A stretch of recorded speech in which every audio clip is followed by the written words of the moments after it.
السلام علیکم ورحمۃ اللہ وبرکاتہ احمدہ ونصلی علی رسولہ الکریم اما بعد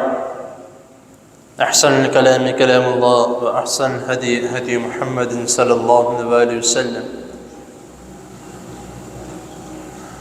حضرات محترم،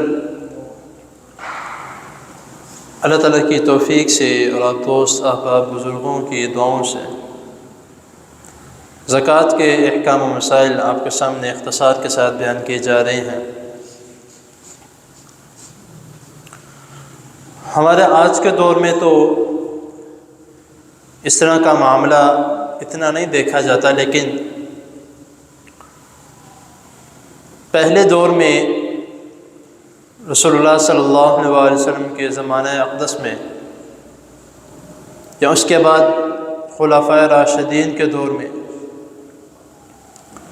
عامل مقرر کیا جاتا تھا جو لوگوں سے زکوٰۃ وصول کرنے کے لیے جایا کرتا تھا، یا لوگ زکوٰۃ خود رسول اللہ صلی اللہ علیہ وسلم کو جمع کروانے کے لیے آتے، یا اس وقت کا جو خلیفہ ہوتا اس کو جمع کروانے کے لیے آتے تھے۔ آج بھی کچھ لوگ ایسے ہیں جو عامل کے طور پر کام کرتے ہیں، لوگوں سے زکوٰۃ اکٹھی کر کے کسی جگہ پر لگائی جاتی ہے، تو جس کو اس کے متعلق علم نہیں ہوتا کہ زکوٰۃ کس طرح نکالی جائے یا کس طریقے سے نکالی جائے، تو وہ ان لوگوں سے نکلوا لی جاتی ہے۔ ان کو بتایا جاتا ہے کہ اتنا کچھ ہے میرے پاس، تو اس حساب سے وہ زکوٰۃ نکال کے دے دیتے، بتا دیتے کہ آپ کی اتنی بنتی ہے۔ اسی طرح ایک مرتبہ رسول اللہ صلی اللہ علیہ وسلم نے بنی اسد کے ایک قبیلے میں سے ایک صحابی کو عامل مقرر کر کے اس کو بھیجا، جس کا نام ابن الاتبیہ حدیث میں آتا ہے۔ تو وہ جب زکوٰۃ اکٹھی کرنے گیا اور اکٹھی کر کے واپس آیا، تو اس نے رسول اللہ صلی اللہ علیہ وسلم کی خدمت میں جو اکٹھی کی ہوئی زکوٰۃ تھی وہ پیش کی، اور اس نے ساتھ یہ الفاظ کہے کہ ھذا لکم وھذا اہدی لک، اہدی لی، کہ یہ جو زکوٰۃ کا مال ہے یہ آپ کے لیے ہے، جو آپ نے مجھے اکٹھا کرنے کے لیے بھیجا تھا تو میں واپس لے کر آیا ہوں، تو یہ آپ کے لیے ہے۔ اور اس میں سے کچھ نکال کے وہ لے گیا، جس کے متعلق اس نے فرمایا کہ وھذا اہدی لی، کہ یہ میرے لیے، مجھے اس نے ہدیے کے طور پہ دیا۔ تو رسول اللہ صلی اللہ علیہ وسلم نے جب اس صحابی کی، اس شخص کی یہ بات سنی، تو رسول اللہ صلی اللہ علیہ وسلم، حدیث میں آتا ہے کہ نبی کریم صلی اللہ علیہ وسلم اسی وقت منبر پر تشریف فرما ہو گئے اور سارے صحابہ کرام کو بلایا اور اکٹھا کیا۔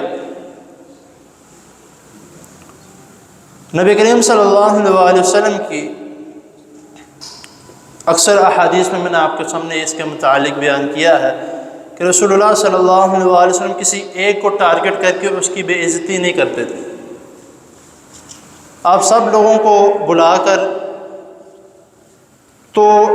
جامع طور پہ نبی کریم صلی اللہ علیہ وسلم یہ کہا کرتے تھے اس شخص کا۔ تو یہ ایک ہمارا انداز ہونا چاہیے اس طرح کا، اور یہ ہماری ایک خوبی ہونی چاہیے کہ اگر ہم کسی شخص کے متعلق کوئی بات بھی کرتے ہیں تو اس کا نام نہ لیا جائے، ایک جامع طور پہ اس کے متعلق بات کی جائے کہ میں نے کسی شخص کے متعلق اس طرح سنا تھا، بے شک آپ اس کے متعلق جانتے ہیں، لیکن اس کا نام نہ لیا جائے۔ تو اسی طرح نبی کریم صلی اللہ علیہ وسلم نے جب سب کو جمع کیا اور آپ منبر پر کھڑے ہو کر آپ نے فرمایا کہ اس شخص کا کیا حال ہے، یا اس عامل کا کیا حال ہے کہ جس کو میں بھیجوں زکوٰۃ جمع کرنے کے لیے، اکٹھی کرنے کے لیے، اور وہ آ کر کہے کہ ھذا لکم و ھذا لیا،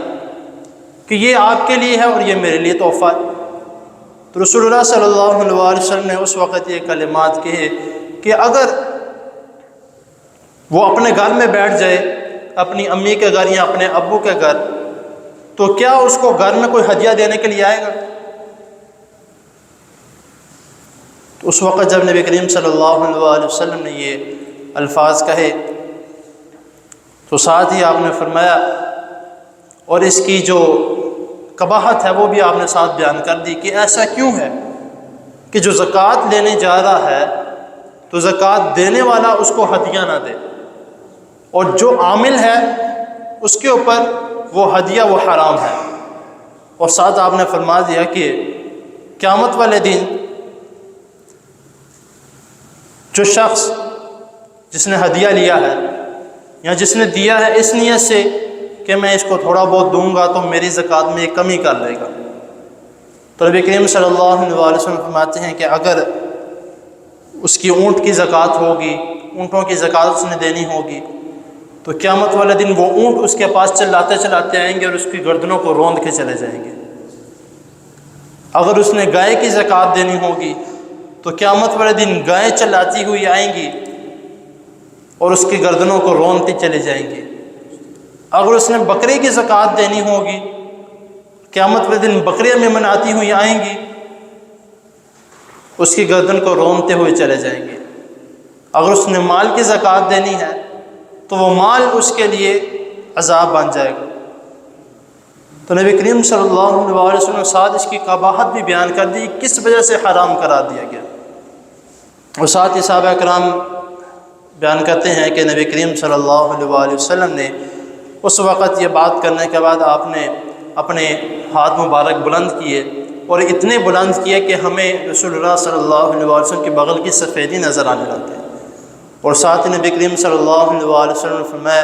یہ 7 مرتبہ یہ الفاظ آپ نے کہے